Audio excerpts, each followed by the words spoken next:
যেই বা যারা এই কাজটি করেছে তাদের প্রতি ঘৃণা করি। আমরা অনেকের কথা বলি, ফিডেল কাস্ট্রোর কথা বলি, আব্রাহাম লিঙ্কনের কথা বলি, আমরা মার্টিন লুথার কিংয়ের মতো বলি, আমরা মহাত্মা গান্ধীর কথা বলি। তার চাইতেও বড় হলেন আমাদের সর্বকালের সর্বশ্রেষ্ঠ বাঙালি। শুধু বঙ্গবন্ধু ভাস্কর্য ভাঙলেই, অপমান করলেই ওনার নাম ইতিহাস থেকে মুছা যাবে না। লাল রং দিয়ে আমরা বৈষম্য ছাত্র বিরোধী আন্দোলন শুরু করেছিল, সেই লাল রং কিন্তু এই বঙ্গবন্ধুর উপরে। তা আমরা বুঝতে বাকি নাই, বাংলাদেশের বাতাস এদেশেও লেগেছে। আমাদের সাথে আছেন যুক্তরাজ্য আওয়ামী লীগের সাধারণ সম্পাদক সাজেদুর রহমান ফারুক।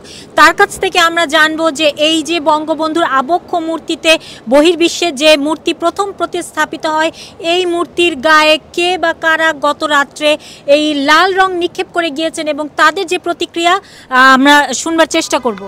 বাংলাদেশের বাইরে প্রথম বঙ্গবন্ধুর পথিকৃৎ এখানে যিনি করেছেন তিনি হচ্ছেন আফসার খান সাদেক। আমি তাকে ধন্যবাদ জানাই। বাট আমাদের জাতির পিতা বঙ্গবন্ধু শেখ মুজিবুর রহমান, যার ভাস্কর্য এখানে, যার প্রতীক এখানে, জাতির পিতা হচ্ছেন বিশ্বের বিবেক, সর্বকালের সর্বশ্রেষ্ঠ বাঙালি, বিশ্বের মুক্তিকামী মানুষের মহান নেতা। এই মহান নেতা আমাদেরকে দিয়েছেন একটি জাতিরাষ্ট্র, একটি সার্বভৌম রাষ্ট্র, একটি ঠিকানা, একটি মানচিত্র। সেই মহান নেতার প্রতিকৃতি এখানে হয়েছে।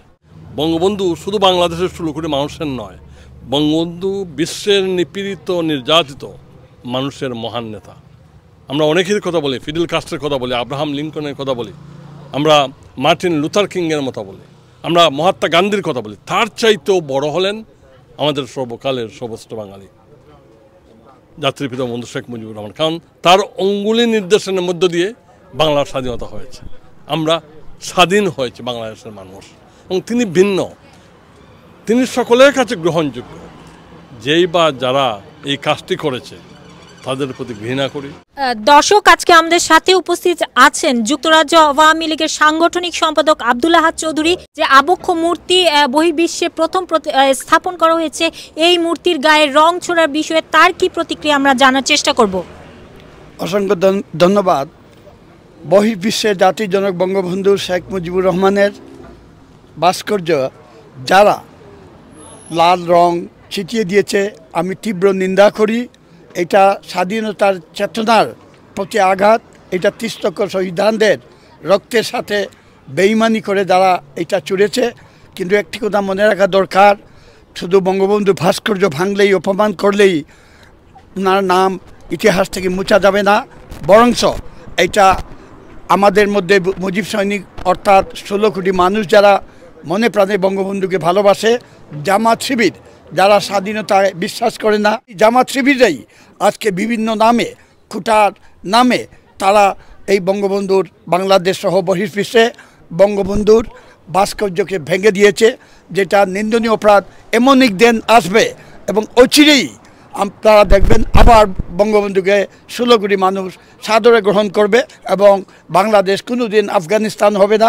বাংলাদেশ গণতান্ত্রিক সেকুলারিজম কান্ট্রি যাবে, বিশ্বের মধ্যে মাথা উঁচু করে দাঁড়াবে। আপনারা জানেন বাংলাদেশের যে লাল রং দিয়ে আমরা বৈষম্য ছাত্র বিরোধী আন্দোলন শুরু করেছিল, সেই লাল রং কিন্তু এই বঙ্গবন্ধুর উপরে। তা আমরা বুঝতে বাকি নাই, বাংলাদেশের বাতাস এদেশেও লেগেছে, আমাদের হৃদয়ে রক্তক্ষরণ হয়েছে। এখানে আফসার খান সাদেক উনি নিজস্ব ব্যক্তিগত উদ্যোগে এই জিনিসটা করেছিলেন, আমরা এর সাথে জড়িত ছিলাম। বাট এই ন্যাক্কারজনক যারা করেছে আমরা তীব্রভাবে প্রতিবাদ জানাই। এবং ইতিমধ্যে আপনারা ফুটেজ দেখেছেন এবং আফসার খান সাদেক বলবেন, ইতিমধ্যে যারা এই কাজটি করেছে তাদেরকে আমরা চাই এই দেশের আইনে বিচার হোক। বাংলাদেশে বঙ্গবন্ধু 32 নম্বর যেটা আমাদের বাঙালির অস্তিত্ব জ্বালানো হয়েছে, তার ধারাবাহিকতায় যেহেতু লাল মেরেছে, আমি মনে করি তাদের একটি দূষর অংশ এদেশে আছে। তা আমরা এর প্রতিরোধ করব। এখানে যুক্তরাজ্য আওয়ামী লীগ, যুবলীগ সহ আমরা